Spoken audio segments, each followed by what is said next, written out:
आइए चलिए गुरु बताइए, पहला क्वेश्चन का आंसर पे आइए।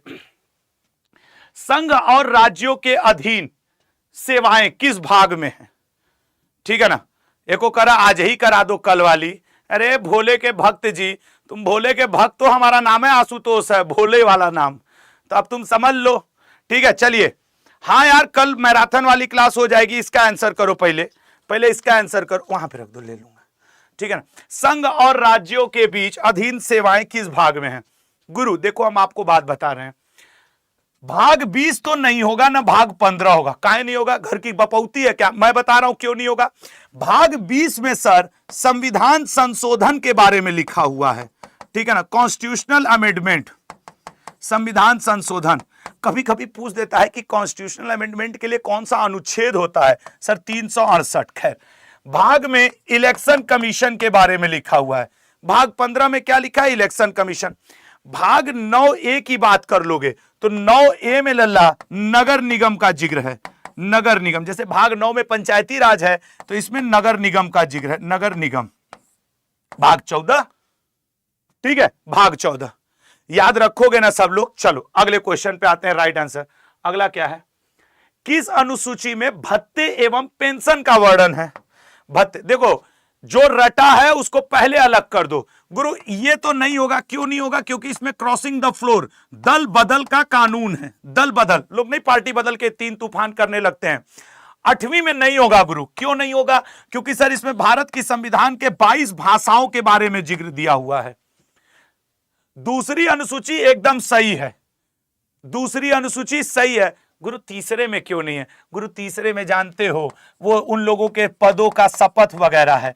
चौथे वाली अनुसूची में अगर आ जाओगे तो राज्यसभा सीट का आवंटन, ठीक है ना, राज्यसभा सीट का आवंटन, एलोकेशन ऑफ राज्यसभा सीट है। अब ये कुछ फेमस हैं जो आते हैं। 11वीं में चले जाओगे तो पंचायती राज है, 12वीं अनुसूची में चले जाओगे तो आपके क्या है, वो नगर निगम के बारे में है, याद रखना। ठीक है ना, अगले पॉइंट पे आ जाओ। अगला क्या है? अपराध के लिए दोष सिद्धि के संबंध में संरक्षण 3 प्रकार का होता है, किस आर्टिकल में होगा सर?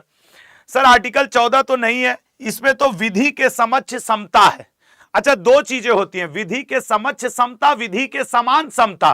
तो विधि के समक्ष समता इंग्लैंड से है, विधि के समान समता अमेरिका के संविधान से लिए। तो गुरु ये तो नहीं होगा। आर्टिकल 12, इसमें तो राज्य शब्द का डिफिनीशन दिया हुआ है। आर्टिकल 13 और 14 के लिए राज्य शब्द का डिफिनीशन है। आर्टिकल 23, गुरु इसमें तो शोषण के विरुद्ध अधिकार है, शोषण के विरुद्ध, राइट अगेंस्ट एक्सप्लॉयटेशन है। एक्चुअली आर्टिकल 23 और आर्टिकल 24 दोनों शोषण के विरुद्ध अधिकार हैं। तो राइट 22 बी से ही बना ना 20। चलिए अगले क्वेश्चन पे आ जाएं। प्रथम दलित राष्ट्रपति भारत के, एक गलत मत करना, मैं बता रहा हूं, मैं बलवा इसे नोच के 2 तड़ाका लगा दूंगा। चलो बताओ तो राइट आंसर क्या होगा? भारत के प्रथम दलित राष्ट्रपति। सोच समझ के बताना, एकदम झाड़ करके बताओ यार। अब रोज क्लास ऐसे ही चलेगी। हाँ, कल संडे को रैपिड फायर चलेगा 200 क्वेश्चन का 7 बजे। अब कोई संडे छुट्टी नहीं है, आ गया एमटीएस का फॉर्म। अब तब तक जब तक एमटीएस का एग्जाम ना हो जाए, बिहार पुलिस ना निकल जाए, यूपी पुलिस यूपीएसआई ना निकल जाए, शाम 7 बजे की क्लास रोज चलेगी। अब प्रथम दलित राष्ट्रपति भारत के कौन बने थे सर? पहले तुम लोग का देखेंगे, पहले तुम लोग का। द्रौपदी मुर्मू वालों, अरे वाह गजब, द्रौपदी मुर्मू, वाह वाह, मारो ताली, मारेंगे घूम जाओगे। बस KR नारायणन जी सही है। ये ट्राइबल है ना, ट्राइबल कम्युनिटी से है ना, ये संथाल जनजाति से हैं, ठीक है ना, ट्राइबल। अब उसने दलित पूछा है, SC ST में डिफरेंस है ना, SC और ST में डिफरेंस नहीं है, अनुसूचित जाति अनुसूचित जनजाति। अच्छा, ज्ञानी जैल सिंह, ये तो सर प्रथम सिख हैं जो देश के माननीय क्या बने, राष्ट्रपति। रामनाथ कोविंद जी, ऐसा इनके साथ कोई फर्क नहीं, बस ये नेशनल एजुकेशन पॉलिसी जो आई थी उस कमेटी के अध्यक्ष बनाए गए थे। ये बात आपसे भले पूछ दे, कानपुर के हैं। KR नारायणन, ठीक है, KR नारायणन। अगले क्वेश्चन पे आते हैं, तो राइट आंसर सी है। किस अनुच्छेद में ग्राम पंचायत का गठन है? अब देखो मैंने क्या कहा है कि आज मैं डे फर्स्ट मान के चलूंगा, कुछ ऐसे आर्टिकल जो DPSP से आपके पेपर में आते हैं। चलिए जरा बताइएगा। अच्छा, यहां 50, 48, 44 ये सब दिया है, तो 1, 2 और यहां पे लिख दूं, 39 भी बता दीजिए, 48 भी बता दीजिए, और कौन सा इंपॉर्टेंट बनता है? 39, 48, 50, 48 से 44, 40, और कोई इंपॉर्टेंट इसमें बनता है? 50। हाँ ठीक है। अगर आपको डीपीएसपी के समय का इतना याद है, ठीक है ना, अगर आपको डीपीएसपी के समय का, यार दुनिया में किसी का भी फोन थोड़ा सा झेल सकता हूं, लेकिन पापा का फोन आ गया है तो इनको बोलना पड़ेगा कि पापा मैं क्लास में हूं। पापा हम क्लास में थे, फिर आपको फोन लगा रहे हैं।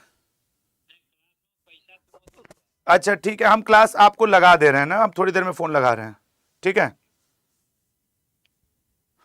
अपनी बतिया कही देते हैं, समझ रहे हो ना, जैसे हम बोले चाप दिए हैं उसी में। हाँ चलो बताओ तो, राइट है। तुम लोग भी जीवन में कहीं भी रहो, पापा मम्मी का फोन आ जाए, कोई भी परिस्थिति बता, अरे कौन सा चोरी क्यों, पापा का तो फोन आ रहा, पापा बाद में, ठीक है ना। चलिए आइए 39 में याद रखना सर, वो समान कार्य के लिए समान वेतन इसी में है, समान एवं निःशुल्क, ठीक है ना। तो जितना कार्य करेंगी लड़कियां उतना ही वेतन मिलेगा, जितना कार्य करेंगे लड़के उतना उनको वेतन मिलेगा। 48 में सर पशुपालन संगठन, ठीक है ना, कृषि और पशुपालन संगठनों का जिक्र है, ठीक है ना, संगठन का जिक्र है गुरुजी, ये भी हो गया। सर आर्टिकल 50 लिख लेना, तुम्हारे पेपर में आएगा, कार्यपालिका का न्यायपालिका से पृथककरण, कार्यपालिका का न्यायपालिका से पृथककरण, न्यायपालिका, कार्यपालिका का न्यायपालिका से पृथककरण है। 48A में लल्ला, जैसे आर्टिकल 48 में एनिमल हस्बेंड्री और एग्रीकल्चर का जिक्र है, लल्ला याद रखना इसमें वन्य एवं वन्य जीव का संरक्षण, वन एवं वन्य जीव का संरक्षण, वन एवं वन्य जीव का संरक्षण, संवर्धन, मतलब न सिर्फ उनको बचाना है बल्कि उनको आगे बढ़ाना भी है, ठीक है ना। आर्टिकल 44 गुरु यूनिफॉर्म सिविल कोड, और आर्टिकल 40 धनाधन आंसर, यही तो है, यही तो है ना, ठीक है ना। अगले पॉइंट पे आइएगा, अगले पॉइंट पे आइए, तो डी ऑप्शन। अब जियोग्राफी के 5 क्वेश्चन। देखो जो लोग लेट जुड़ रहे हो, एक बात बस मैं यहां पे आपको बताना चाहूंगा, 1 सेकेंड के लिए रोक करके देखो, ये क्लास ऐसे चलती है, आज डे फर्स्ट है, रोज 7 बजे 7 विषय 7 दिन, मैं हर सब्जेक्ट के, हिस्ट्री के 5, पॉलिटी के 5, जियोग्राफी, साइंस, इको स्टडी, ऐसे ये 2 महीने तक लगातार चलेगी, ये बात याद रखना। एमटीएस ठीक है लिखा है, लेकिन आप इसको CGL, CHSL, Delhi police, Bihar police, UP police, किसी के लिए भी पढ़ सकते हैं।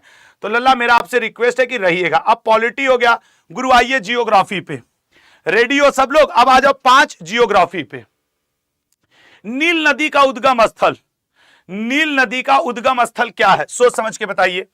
जितना मैं लिखा हूं ना, ये आपके पेपरवा में आया हुआ, इसे फर्जी टाइप का मैं नहीं लिखता हूं, मैं दिल से कह रहा हूं, आपको पढ़ाने के लिए मैं 2 घंटे खुद पढ़ के आता हूं, प्रीवियस ईयर एसएससी और रेलवे का ऐसे करके देख करके मेहनत करता हूं, तब डंके के चोट पे कहता हूं कि मेरी क्लास में आके कंटेंट चेक कर लेना।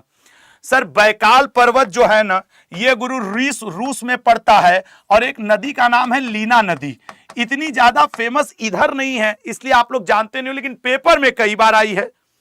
हांगहो नदी, जिसे हवांग, ऐसे लिखोगे ना, हाँ ऐसे, हवांग हो नदी, इसे आप चीन का शोक कहते हो। विक्टोरिया झील से क्या निकलती है? अरे गुरु नील नदी निकलती है। लैंगोविल फेरो से जो अमेजन नदी निकलती है। ये सब ऐसी नदियां हैं कि जब तक तुम कंपटीशन देते रहोगे एग्जाम में बार बार आती रहेंगी, ठीक है ना। अगले क्वेश्चन पे आते हैं, नेक्स्ट क्वेश्चन सी।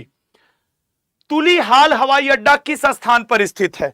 तुलीहाल हवाई अड्डा, अच्छा कॉमन सेंस लगाओ, कॉमन सेंस। देखिए आपके पेपर का जो पैटर्न है उसी हिसाब से पढ़ाना है। भुवनेश्वर, सर भुवनेश्वर में कैसे होगा? अभी वहां पे रथ यात्रा हो रहा है, रथ यात्रा के लिए वहां पे ई कॉर नाम से ऐप लॉन्च किया गया है। सर लॉन्च करने वाला कौन है? East Coast Railway, East Coast Railway ने इसको लॉन्च किया है। बोलो जय बाबा जगन्नाथ जी की। सर भुवनेश्वर नहीं है, भुवनेश्वर नहीं है तो सर वहां पे है कौन सा? सर वो बीजू पटनायक जी, तो ठीक है ये ऑप्शन नहीं हुआ। गोवा में दाम्बोलिन, ये भी नहीं हुआ। यहां मनोहर पारिकर के नाम पे नया एयरपोर्ट मोपा नाम से गुरु, ये भी नहीं। लखनऊ में चौधरी चरण सिंह जी, लखनऊ में वो कौन अमौसी हवाई अड्डा कहा जाता है ना, जो लोग लखनऊ के होंगे पकड़ लिए होंगे। सर इम्फाल में है आपके तुलिहाल हवाई अड्डा, इम्फाल में। अगला क्वेश्चन आ जाओ गुरु, बांग्लादेश की सीमा किस राज्य से नहीं मिलती है? मैं आपको लिख के दे दूं, अगर आप अपने घर में मैप लगा करके पढ़ाई नहीं करोगे मिस कर जाओगे। अच्छा, एक अपने मन की बात मैं 20वें क्वेश्चन पे करूंगा, वो तुम लोग देखना, मेरा समर्थन करना। आज तुम लोग को एक मजा भी दिलाने वाला हूं 20वें क्वेश्चन पे। बांग्लादेश की सीमा किससे नहीं लगती? एक बात बता दें, त्रिपुरा 3 ओर से बांग्लादेश से घिरा है गुरु, तो एक नाम यहां पे लिख देता हूं, त्रिपुरा। त्रिपुरा। पश्चिम बंगाल तो सटा ही है गुरु, तो एक नाम लिख देता हूं, पश्चिम बंगाल। त्रिपुरा बांग्लादेश से टच है, पश्चिम बंगाल भी, असम भी, मेघालय भी, मिजोरम भी, सिक्किम नहीं टच है, ठीक है ना, सिक्किम नहीं टच है। तो बांग्लादेश से 1 2 3 4 5, और यह त्रिपुरा मैंने सिखाया है ना, जब जब त्रिपुरा तुम्हें आवे याद और बांग्लादेश, एक मैप ऐसे बना लेना कि सर नॉर्थ से त्रिपुरा घिरा है, साउथ से त्रिपुरा घिरा है, और ईस्ट से त्रिपुरा घिरा है। किससे घिरा है? बांग्लादेश से। क्योंकि ये क्वेश्चन भी खूब पूछता है, 3 ओर से बांग्ला, और अगर इसी क्वेश्चन को टफ करके पेपर में दे दिया तो वो आपसे दिशा पूछ देगा। तो अगर आपको सिर्फ इतना याद आ जाएगा कि यार एक दिन आशुतोष सर गला फाड़ फाड़ के चिल्ला रहे थे कि नॉर्थ, साउथ और ईस्ट, उत्तर, दक्षिण और पूर्व से घिरा है, त्रिपुरा का तुम नंबर ले लोगे और जाके त्रिपुरा में कौन सा पूजा करा दोगे? खर्ची पूजा। थोड़ा तुम्हारा खर्चा हो जाएगा सिलेक्शन के बाद, तो मजा आ जाएगा हमको, खर्ची पूजा करा देना, ठीक है लल्ला। चलो, तो इसका राइट आंसर है सिक्किम। घनत्व में सबसे बड़ा ग्रह कौन सा है बताना? घनत्व में सबसे बड़ा ग्रह गुरु, घनत्व में सबसे छोटा की अगर आप बात किए होते तब तो हम कह देते ये, ठीक है ना, घनत्व में सबसे छोटा, घनत्व में सबसे छोटा गुरु ये है। आकार में सबसे बड़ा और छोटा, ये आकार, आकार में ये क्या है? सबसे छोटा, ठीक है ना, आकार में सबसे छोटा, आकार में सबसे बड़ा, आकार में सबसे बड़ा ये है राइट आंसर पृथ्वी, ठीक है ना। राइट आंसर क्या हो गया गुरु? पृथ्वी। ओहो, चलिए आइए अगले पे आ जाएं। सोलर सिस्टम एक ऐसा टॉपिक है जो आपके एसएससी का सबसे फेवरेट टॉपिक माना जाता है, रहेगा। अगले पे आ जाओ। निम्न में से कौन हिंद महासागर में स्थित नहीं है? बताइएगा, निम्न में से कौन हिंद महासागर में? मैं आप सबको यह वचन देता हूं कि जब तक आपका सितंबर तक एग्जाम ना हो जाए, सितंबर अक्टूबर तक, यह क्लास आपको रोज मिलेगी, सब्जेक्ट वाइज मिलेगी, 7 बजे मिलेगी। भले कल संडे है, कल 200 क्वेश्चंस मिलेंगे। और हां, सुबह 8 बजे का करंट अफेयर अब मत छोड़ो, कल तो संडे, कल तो मैं सोऊंगा भाई। पहली बात, एक दिन हफ्ते में सो लेने दिया करो यार, संडे, बाकी सब ठीक है। निम्न में से कौन हिंद महासागर में स्थित नहीं है? सुमात्रा, मेडागास्कर, बैफिन और बोर्नियो। बताना क्या है गुरु? सीधी बात बताएं, ये जो बर्फी है ना, ये अपने घर के आप उत्तर में जाएंगे, ध्रुव पंडित की दुकान है, बहुत सारा सागर का बर्फी लेके बैठे हैं, वहां पे आपको बर्फी मिलेगी। उत्तर में अपने घर के जाइए, ध्रुव सागर मिल जाएगा। बाकी बोर्नियो, मेडागास्कर, सुमात्रा कुल हिंद महासागर में है। लेकिन अगर बर्फी खाना है तो उत्तरीय ध्रुव तक जाना होगा, कमाना पड़ेगा, तब जाके बर्फी मिलेगा, नहीं आम का अचार मिल जाएगा, ठीक है ना। अगले, आम का अचार भी बनाने में पैसा लगेगा।